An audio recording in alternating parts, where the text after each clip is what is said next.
सभी दोनों मुट्ठी खींचकर जय घोष लगाएंगे। जयकारा वीर बजरंगे, भारत माता की जय श्री राम। आज त्रिलोकपुरी के इस सामूहिक हनुमान चालीसा में बजरंग दल द्वारा संपूर्ण देश भर में साप्ताहिक मिलन केंद्र के माध्यम से संपूर्ण देश भर में मंगलवार के दिन साप्ताहिक मिलन केंद्रों पर सामूहिक हनुमान चालीसा के कार्यक्रम होते हैं। आज देश में 10,000 से ऊपर ऐसे साप्ताहिक मिलन केंद्र चल रहे हैं जिनमें सामूहिक हनुमान चालीसा होती है। यह देश के अंदर जो हिंदू है और हिंदू सामूहिक रहे, हिंदू एक रहे, एक भाव से रहे, एक दूसरे के साथ चले, एक दूसरे के साथ जिए और हिंदू की कोई समस्या आती है तो उसके समाधान के लिए एक साथ खड़ा हो। इसलिए संपूर्ण देश भर के अंदर बजरंग के द्वारा 10,000 से ऊपर ऐसे केंद्रों पे सामूहिक हनुमान चालीसा के पाठ किए जाते हैं। और आज दिल्ली के अंदर भी इसी प्रकार से ये प्रारंभ किए गए हैं। पहले से भी चलते हैं लेकिन नए भी प्रारंभ किए गए हैं और संकल्प लिया गया है दिल्ली का ऐसा कोई भी ब्लॉक नहीं बचेगा जिस ब्लॉक में सामूहिक हनुमान चालीसा के पाठ न हो। प्रत्येक ब्लॉक में हनुमान चालीसा के सामूहिक पाठ होंगे। इन पाठों के माध्यम से, सामूहिक हनुमान चालीसा के माध्यम से समूचे हिंदू समाज को संगठित करेंगे, जागृत करेंगे और एक साथ एक हुंकार में उठकर खड़ा होने का आह्वान करने पर उठकर खड़े होने के लिए उनको संकल्पित करेंगे। आज जो देश की वर्तमान परिस्थिति हो गई है, यह वर्तमान परिस्थिति षड्यंत्रों की बू आने लगी है। आज देश के अंदर इस्लामिक जिहाद अपने फन फैलाने लगा है। इस्लामिक जिहाद इस देश को दारुल हरब से दारुल इस्लाम बनाना चाहता है। उनके ये नाकाम, इनके नापाक मंसूबे, इनको मुंह तोड़ जवाब देने का काम यह सामूहिक हिंदू शक्ति, यह सामूहिक हिंदू प्रचंड शक्ति जो सामूहिक हनुमान चालीसा केंद्रों में हनुमान चालीसा के पाठ करते करते यह सामूहिक इतनी हो जाएगी, ऐसे नापाक इरादे वालों का मुंह तोड़ जवाब देगी। इस देश के अंदर इस्लामिक जिहाद ने मुगल काल के समय भी ऐसे फन फैलाए थे, लेकिन उस समय शिवाजी महाराज ने महाराष्ट्र की धरती पर, दक्षिण भारत की धरती पर औरंगजेब के सारे मंसूबे ध्वस्त किए थे। औरंगजेब ने जिस समय अफजल खां को भेजा, उस समय शिवाजी महाराज ने गुरिल्ला छापा मार पद्धति के द्वारा, अपनी रणनीति योजना के द्वारा, अपनी बुद्धि शक्ति के द्वारा, अपनी योजना रचना के द्वारा शिवाजी महाराज ने अफजल खां को अपने पास बुला लिया। समझौते हुए और समझौते के साथ ही ये तय हुआ कि गले मिलकर के गिले शिकवे दूर करेंगे। लेकिन जिनकी आदत है समझौते करने के बाद खंजर भोंकना, यह उनकी परंपरा है। धोखा देकर के आगे बढ़ते रहे हैं, धोखा देकर इन्होंने इस्लाम को आगे बढ़ाया है। यह मक्कारी उसके अंदर भी थी और उसने अफजल खान ने शिवाजी पर गले मिलते समय वार किया, पीठ पर खंजर भोंका। लेकिन शिवाजी पहले से तैयार थे और शिवाजी का प्रशिक्षण था और शिवाजी ने अपने जठर प्रहार में एक ही हाथ डाल के उसके पेट में और उसकी सारी अतड़ियां बाहर निकाल ली और हिंदवी राज की स्थापना कर दी। तो वो सपना लेकर के निकले थे कि भारत की धरती को हरी माटी में बदलेंगे, लेकिन शिवाजी महाराज ने मुगलों की छाती में केसरिया माटी बो दी भारत में। जो शिवाजी महाराज ने किया और जो महाराणा प्रताप ने किया और जो हमारे वीर महापुरुषों ने किया, हमने उन महापुरुषों की ही परंपरा को आगे बढ़ाने का निश्चय किया है कि देश के अंदर हिंदू को सामूहिक करेंगे, देश के अंदर हिंदू को पराक्रमी करेंगे, देश के अंदर हिंदू को सामूहिक करके, संगठित करके, जागृत करके और ऐसे आताताइयों का मुंह तोड़ जवाब देंगे जो आज गली गली मोहल्ले मोहल्ले में अपनी जनसंख्या बढ़ाने के लिए, वो जनसंख्या तो बढ़ा ही रहे हैं 24% तक, लेकिन उसके साथ साथ में षड्यंत्र भी कर रहे हैं प्रेम जैसे पवित्र बंधन में, प्रेम जैसी पवित्रता में भी वो लव जिहाद का षड्यंत्र कर रहे हैं।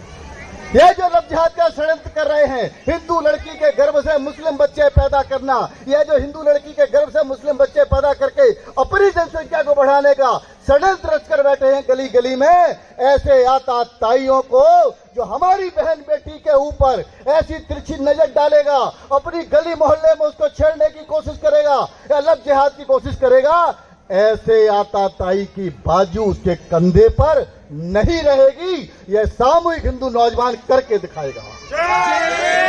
यह समूचा काम सामूहिक हिंदू नौजवान का इसी सामूहिक हनुमान चालीसा के माध्यम से होगा।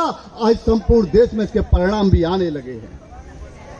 आज देश भर के अंदर यह महाकाम समर्थ गुरु रामदास ने जगह जगह पर 1100 अखाड़े खोलकर उनमें हिंदू नौजवानों को तैयार करके, उनमें हिंदू नौजवानों को कुश्ती दंगल करा के और उसके प्यार से शिवाजी महाराज की सेना खड़ी की थी। ऐसे ही उत्तर प्रदेश के अंदर अकबर के समय पर तुलसीदास जी ने अकबर को राजा नहीं माना था, उन्होंने कहा था हमारा राजा राम। उन्होंने राजा अपना राम माना था और उन्होंने राजा राम कहा। रामायण की रचना की, रामायण को घर घर तक पहुंचाया, रामलीला के मंचन किए और रामलीला के मंचन के माध्यम से हिंदू समाज का खोया हुआ जो विस्मरण शक्ति थी, खोया हुआ वैभव पुनः दिलाया और रामलीला के मंचन के माध्यम से हिंदू समाज में यह चेतना जागृत हुई कि मेरे राजा राम है, वह मेरे हनुमान जी आराध्य हैं, लक्ष्मण है, माता जानकी है। सोई सत्य जागृत होने लगी और हिंदू समाज ने विद्रोह करना प्रारंभ किया और कहा कि हमारे राजा राम, अकबर नहीं। उन्होंने ही हनुमान चालीसा लिखी और चालीसा के माध्यम से उस समय के नौजवानों को ये प्रेरणा दी। इस प्रेरणा के माध्यम से, इस हनुमान चालीसा के माध्यम से हमारी सामूहिक शक्ति खड़ी होगी और जो हिंदू समाज का तेज है, जो हिंदू समाज का बल है, वो सामूहिक होगा। इसीलिए चालीसा में लिखा है तुलसीदास जी ने, आप मेरे साथ कह सकते हो, आपन तेज समारे आपे, तीनों लोग हंसते कापे, भूत पिचास निकट नहीं आवे, महावीर जब नाम सुनावे। है वो हिंदुओं का तेज है, वो तेज हिंदू को स्वयं स्थापित करना है, वो तेज हिंदुओं को स्वयं अपना स्थापित करना है। उसके माध्यम से, सामूहिक शक्ति के माध्यम से जो सामूहिक रहेगा हिंदू, तो ऐसे लब जिहादी, ऐसे सरतन से जुदा करने की सोचने वाले, ऐसे कायर सोच रखने वाले ऐसे लोगों को यह हिंदू समाज उनके गली और मोहल्ले में ही सबक सिखाएगा। इसके लिए सामूहिक हनुमान चालीसा समाधान है। हिंदू समाज के माध्यम से समाज करने निकले हैं या बजरंग दल के माध्यम से हिंदू नौजवान अपने हिंदू धर्म की रक्षा करेगा, अपनी मातृभूमि की रक्षा करेगा। अपनी मातृभूमि की रक्षा करते हुए जो परंपरा महाराणा प्रताप ने हमको दी, उन्होंने घास की रोटी खाना स्वीकार किया लेकिन पराधीनता स्वीकार नहीं की। हमारा वो मार्ग है, हमारा उस शिवाजी का मार्ग है जिसने औरंगजेब के किसी भी प्रलोभन के सामने झुका नहीं, औरंगजेब के सामने तना रहा, 200 से ऊपर युद्ध लड़े, सबके सब विजयी हुए और हिंदवी राज की स्थापना की। ऐसे शिवाजी महाराज की परंपरा को हम आगे बढ़ाने चले हैं। हम गुरु गोविंद सिंह के बलिदान की परंपरा को आगे निकले के चले हैं। धर्मांतरण के किसी सपने को साकार नहीं होने देंगे। इस देश के अंदर जो इस्लामिक जिहादी गतिविधि है, इस्लामिक जिहादी आतंक के पैर फैलाए हैं, जो इस्लामिक स्टेट घोषित करना चाहते हैं, ये मंसूबे उनके चल नहीं पाएंगे। इस समय उन्होंने जो सरतन से जुदा की बात की है, ये कायरों की फौज है जो जरा जरा से केवल सामूहिक होकर के जहां जहां हिंदू समाज ने इनको टक्कर दी है, जहां जहां खड़े होकर हिंदू समाज ने विरोध दिया है, वहां ये भागते हुए नजर आए हैं। और जहां जहां पर हिंदू समाज ने सामने आकर के विरोध नहीं जताया है, वहां इन्होंने कायराना हरकत की है, छुप करके वार किए हैं, कभी सामने से वार नहीं किए हैं। जहां इनकी फितरत यही है धोखा, इनकी फितरत यही है गलत गलत परंपराएं। इनके कुरान में जिस तरीके से आज इस्लाम के अंदर, कुरान के अंदर जिस तरह से हिंदू समाज के लोगों को काफिर कहा है, अर्थात हम कितना भी इनके साथ भाईचारा करें लेकिन इनके लिए हम काफिर ही हैं। कुरान ने कहा है कि ये हिंदू काफिर है और काफिर का कत्ल करो, या काफिर का कत्ल करो, अर्थात हम कितना भी भाईचारा निभाएं या भाईचारा नहीं निभाएंगे, हमसे मिलकर भाईचारे की बात करते हैं, लेकिन हम जिसको गाय माता कहते हैं उसको रोटी के साथ चोरी चोरी चुपके चुपके खाते हैं। ऐसे लोग कभी हमारे भाई नहीं हो सकते, ऐसे लोग कभी हमारे भाई नहीं हो सकते। जो सरतन से जुदा करने की बात हिंदू की करते हैं, ऐसे लोग कभी हमारे भाई नहीं हो सकते। इसलिए हिंदू समाज के लोगों, सावधान रहिए, सतर्क रहिए, ध्यान रखिए। कश्मीर में भी पड़ोसी ही थे, ध्यान रखिए। तुम्हारे दिल्ली में भी 2 साल पहले हुए इसी क्षेत्र में दंगे में, जिसमें अंकित शर्मा के 400 वार किए थे, 400 वार करके हलाल करके मारा था, वह भी तुम्हारे पड़ोसी थे। उदयपुर में जब कन्हैया लाल की हत्या हुई, वह भी पड़ोसी थे। और महाराष्ट्र में उमेश की जो मेडिकल की हत्या की, वह भी पड़ोसी थे। दोस्ती था, लेकिन फिर ही खंजर भौंका। इसलिए विश्वास के काबिल नहीं, भाईचारे के काबिल नहीं, गंगा जमुनी तहजीब के काबिल नहीं। इसलिए अपने हिंदू भाई पर विश्वास करो। इसलिए अपने क्षेत्र के अंदर अपने हिंदू नाई पर जाकर बाल कटवाओ, अपने क्षेत्र के अंदर हिंदू दर्जी पर बाल जाकर के अपने कपड़े सिलवाओ, अपने क्षेत्र में जाकर के सब्जी की हिंदू की दुकान किसकी है, सब्जी जाकर के लो। फल की दुकान किस हिंदू की है, जाकर के उससे फल लो। और कौन इलेक्ट्रॉनिक का काम करने वाला, कौन करने वाला हिंदू है, उससे जाकर के इलेक्ट्रिसिटी के काम कराओ। कौन बिजली का काम, कौन लकड़ी का काम करने वाला हिंदू है, उससे काम कराओ। कौन डैन पेंट करने वाला हिंदू है, उससे काम कराओ। इनकी कमर टूट जाएगी, तुमको ये करना ही पड़ेगा। अभी मैं जम्मू से प्रवास से आया हूँ, पुंछ क्षेत्र में भी गया था, वहाँ का मेंढर वाला क्षेत्र है। वहाँ मैंने देखा, मुझे आगे एक कार्यकर्ता मिला, उसने कहा कि भाई साहब केवल हम यहाँ पर 2% हैं। कितने हैं? 2%। लेकिन 2% में से 25 परिवार पलायन करना चाहते हैं। मैंने ऐसा क्या हो गया, अब तो सब कुछ ठीक है। बोले भाई साहब उन्होंने हमारा बहिष्कार कर दिया है, लंबे समय से रोटी की दिक्कत हो गई है। आप कल्पना करिए, हमारे साथ हम जहां बाहुल संख्या में, वहां ये अलतकिया कर रहे हैं, वहां ये समझौते कर रहे हैं, हमारे साथ ठीक से रह रहे हैं, हम इनको ठीक से रहने दे रहे हैं। लेकिन कश्मीर के अंदर 25 लोग आज भी पलायन के लिए बाध्य हो रहे हैं। उन 25 को भी रोटी नहीं खाने दे रहे हैं, उनके यहाँ से बहिष्कार कर रहे हैं, उनके यहाँ से कोई सामान सामग्री नहीं ले रहे हैं, वह पलायन करने आज भी प्रयास कर रहे हैं। जहाँ कम है वह तकिया करते हैं, जहाँ ज्यादा संख्या है वह कश्मीर जैसी कश्मीर फाइल करते हैं। इसलिए हमारे भरोसे के काबिल नहीं बचे हैं। छुपा हुआ दुश्मन हमारे बगल में है, वो पड़ोसी के रूप में है। इसलिए याद रखिए, सामूहिक हनुमान चालीसा के माध्यम से हमको अपने देश की सुरक्षा करनी है, हमको अपने हिंदू धर्म की रक्षा करनी है। यह समय आ गया है, यह समय हमारे कारण नहीं आया, यह समय उन 1947 के कायर उस निर्णय के कारण आया है, जिस निर्णय में यह हुआ था कि भारत पाकिस्तान का विभाजन, जिसमें तय हुआ था कि मुसलमान पाकिस्तान जाएंगे, या पाकिस्तान जाने का मुसलमानों ने स्वयं मांगा था, हिंदू ने नहीं कहा था। इन्होंने कहा था हिंदू के साथ नहीं रह सकते, जाने के लिए कहा था, और भारत में हिंदुओं को रहना था। लेकिन उस समय के कायर नेतृत्व ने उस समय मुसलमानों को यही रोक लिया, और आज वही समस्या बन गई। और समस्या ही नहीं, इस देश की नासूर समस्या बन गई, जिसके कारण आज हमारे सामने इस्लामिक जिहाद, सर तन से जुदा जैसी बात कहने वाला, सामने झुक करके वार करने वाला दिखाई दे रहा है। घटना होती दिखाई दे रही है। ऐसे लोगों में ध्यान रखिए, सतर्क रहिए, पहचानिए और इनके लिए एफआईआर दर्ज करिए। इसीलिए बजरंग दल ने देश में तय किया है, ऐसे समय में हिंदू समाज का जागरण करेंगे, सामूहिक हनुमान चालीसा के माध्यम से उन्हें संगठित करेंगे। और संगठित करने के साथ साथ बजरंग दल ने ऐसे विषम परिस्थिति में, भीषण संकट में हिंदू के साथ खड़ा होने का निश्चय लिया है, तय किया है कि हिंदू का अकेला नहीं छोड़ेंगे, हिंदू के साथ खड़े होंगे। इसलिए बजरंग दल ने हिंदू हेल्पलाइन प्रारंभ की है। आज बजरंग दल हेल्पलाइन के माध्यम से इस देश के अंदर कहीं भी कोई जान से मारने की धमकी देता है, और धमकी अगर आती है तो पुलिस में वो एफआईआर करें, डरे नहीं, एफआईआर करें। और अगर एफआईआर नहीं कोई लेता पुलिस वाला, तो बजरंग दल के कार्यकर्ताओं से संपर्क करें, उसमें हर प्रदेश का नंबर लिखा हुआ है। उसके माध्यम से बजरंग दल के नौजवान उस क्षेत्र में जाकर के थाने में जाकर के एफआईआर दर्ज कराने में सहयोग करेंगे, उनको सुरक्षा दिलवाने का प्रयास करेंगे, उनके मुकदमे में लड़ने के लिए वकील देने का प्रयास करेंगे। इसके माध्यम से हिंदू के साथ खड़े होंगे।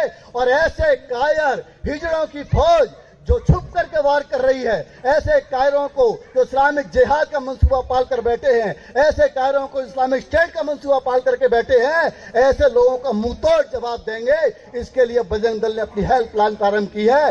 डरने की आवश्यकता नहीं है, भय खाने की आवश्यकता नहीं है, बल्कि आवश्यकता है सामूहिक रहने की और सामूहिकता के माध्यम से काम करने की। और आज जो समय आ गया है, सेवा व्रत बजरंग दल का एक नारा है, सेवा व्रत संस्कार सुरक्षा बजरंग दल का नारा है। कहो गरज कर हम हिंदू हैं, हिंदुस्तान हमारा है। मेरे साथ कहिए, सेवा व्रत संस्कार सुरक्षा बजरंग दल का नारा है। कहो गर्व से हम हिंदू हैं, हिंदुस्तान हमारा है। यह समय फुनकार भरने का है, यह समय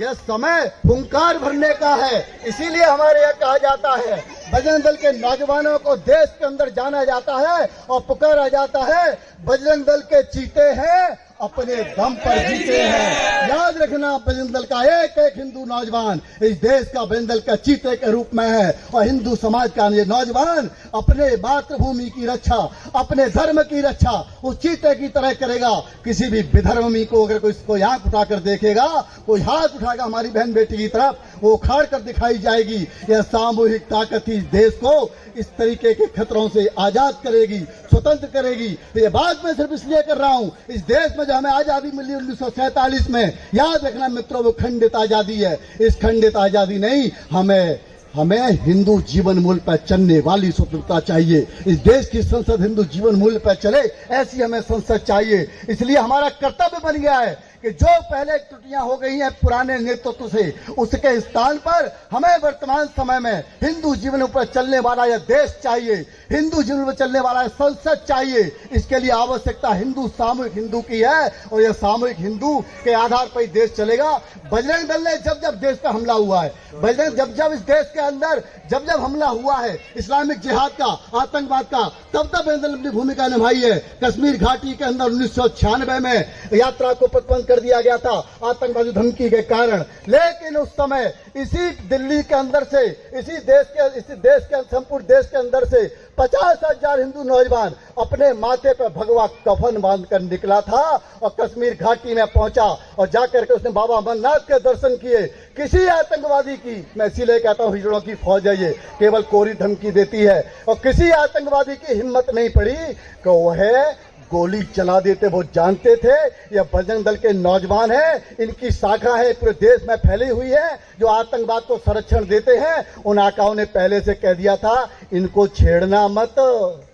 ये वही नौजवान है जिसने 6 दिसंबर 1992 को 4.5 घंटे में निहत्थे होकर भी अपनी सामूहिक ताकत पे बाबरी ढांचा केवल 4.5 घंटे में उखाड़ कर फेंक दिया था। यह वो हिंदू नौजवान है।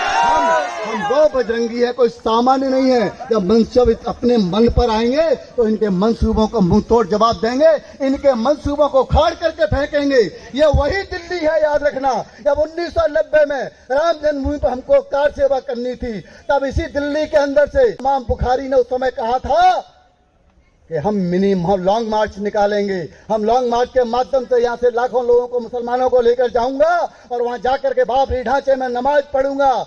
तब दिल्ली के अंदर दिल्ली के बजरंग दल ने हुंकार भरी थी 1990 में। इसी दिल्ली में कहा था उस समय के संयोजक ने, इमाम बुखारी तू अगर अयोध्या जाता है अच्छे मन से राम के दर्शन करने तो जाना, अगर उस परिसर में, राम जन्मभूमि के परिसर में नमाज के इरादे से निकला तो तू तो जाएगा अयोध्या की तरफ, लेकिन हम 1 लाख बजरंग दल के नौजवान जामा मस्जिद में जाके हनुमान चालीसा का पाठ करेंगे। मित्रों, इनका वो धमकी भरा लॉन्ग मार्च रखा रह गया, इनकी हिम्मत नहीं पड़ी, एक कदम भी आगे चले जाते। यह सामूहिक ताकत है हमारी, यह ताकत है हिंदुओं नौजवानों की। ये नौजवानों, इस ताकत के माध्यम से, इस सामूहिक हनुमान चालीसा के माध्यम में ये ताकत है। इसलिए मैं कहता हूं, तुम्हारे इस त्रिलोकपुरी के क्षेत्र में जितने ब्लॉक हैं, प्रत्येक ब्लॉक में एक ही समय पर, एक ही साथ सामूहिक हनुमान चालीसा प्रत्येक ब्लॉक में करिए और उसके बाद में महीने में उनका एक पार्क में सामूहिक चालीसा करिए, जिसमें कम से कम 2,000, 4,000, 5,000 लोग हों। इसके माध्यम से अपने क्षेत्र को जागृत करिए। जिनके मन में इरादे गलत हैं, जिनके मन में लब जिहाद है, जिनके मन में गौहत्या है, जिनके मन में इस्लामिक जिहाद है और जिनके मन में इस्लामिक जिहाद का संरक्षण है, जिनके मन में इस्लामिक स्टेट है, ऐसे लोग अपने आप तुम्हारे क्षेत्र को छोड़कर चले जाएंगे। ये सामर्थ्य छिपा हुआ है, इसलिए याद रखना, यह ताकत हम हिंदुओं को अपनी सामूहिक हनुमान चालीसा के माध्यम से जागृत करना है। जागृत करने का मंत्र है सामूहिक हनुमान चालीसा। इसलिए मित्रों, आज ये संकल्प लेकर के जाइए, मन में ये संकल्प लेकर जाइए कि हम हर मंगलवार को अपने प्रत्येक ब्लॉक में चालीसा करेंगे। बजरंग दल के नौजवान, बजरंग दल के संयोजक, बजरंग दल के कार्यकर्ता, उनको एक एक ब्लॉक दे दीजिए और एक एक ब्लॉक में करेंगे। उसके बाद में सामूहिक करिए, आपके सामने परिणाम होंगे इस देश के अंदर। याद रखना, इसके कारण क्या होगा? इसके कारण इस देश में जो कानून है वो भारत के अंदर क्या है? संविधान है, और संविधान का जो कानून है वही चलेगा, किसी की शरीयत नहीं चलेगी। यह पालन करना तुम्हारी चालीसा के माध्यम से सीख जाएंगे कि इस देश में अगर शरीयत का नाम भी लिया तो पड़ोसी रहेगा नहीं। पड़ोसी कब क्रांतिकारी हो जाएगा, हिंदू नौजवान कब अपनी बाजू फड़क लेगा और हिंदू नौजवान कब सेवक सिखा देगा, यह एहसास हम हनुमान चालीसा के माध्यम से करेंगे। और हनुमान चालीसा के माध्यम से ही, सामूहिक शक्ति के माध्यम से अपनी मातृभूमि और अपने धर्म को, अपने हिंदू जीवन मूल्य में बहन बेटी की रक्षा हम स्वयं करेंगे। जय श्री राम, जय श्री राम, जय श्री राम, जय श्री राम।